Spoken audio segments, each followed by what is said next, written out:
You're charged with resisting arrest. You're facing up to a year in jail and or a $4,000 fine. We're going to do probable cause. You have the right to remain silent.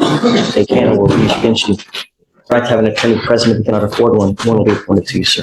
On June 30th, 2024, officers responded to an intoxicated person call for service where the defendant was taken into custody for public intoxication.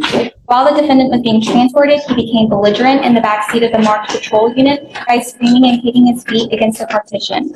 The defendant proceeded with erratic behavior and slammed his head against the partition, causing a laceration on his forehead. The officers removed the defendant from the backseat of the patrol unit to help prevent further self-harm, and the defendant, who was placed on the ground, proceeded to actively resist arrest by repeatedly kicking his feet and rocking his body side to side, making it difficult for officers to control. During that time, one of the officers performed a wrist lock technique in an attempt to control the defendant. The defendant continued to resist, causing injury to the right ring finger of the officer as it got trapped between the defendant and the ground.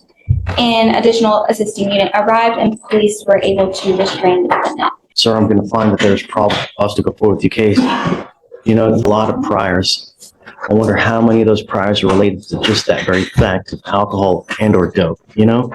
Some people, when they get lit, they become happy like little bunnies jumping in the woods. And then there are those that turn into what? Right. You got to be careful, man. Life's way too short. Just 2 more days now that I would have been in rehab. I was already volunteering to go into rehab so I could have housing. it's always a shoulda, coulda, woulda. Now is the time, though, Mr. Badek. It's going to happen now. No more alcohol, no more dope. You still want to do that? Yes, sir. It's in court. It's in your court. I want to see it happen. Yes, We're sir. going to either do it your way or we're going to do it my way.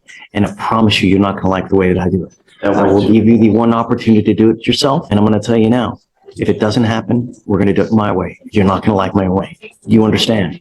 I'm going to give you a lawyer today and we will work out how we're going to do the logistics today. No more alcohol, no more dope. You understand, sir?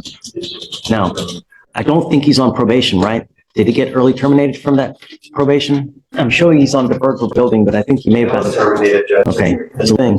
I don't know why it stays on there like that. The problem is the more you get into trouble with law enforcement, the more they're going to harass you and harangue you about it. You know what I mean? So look, I'm going to give you a lawyer today.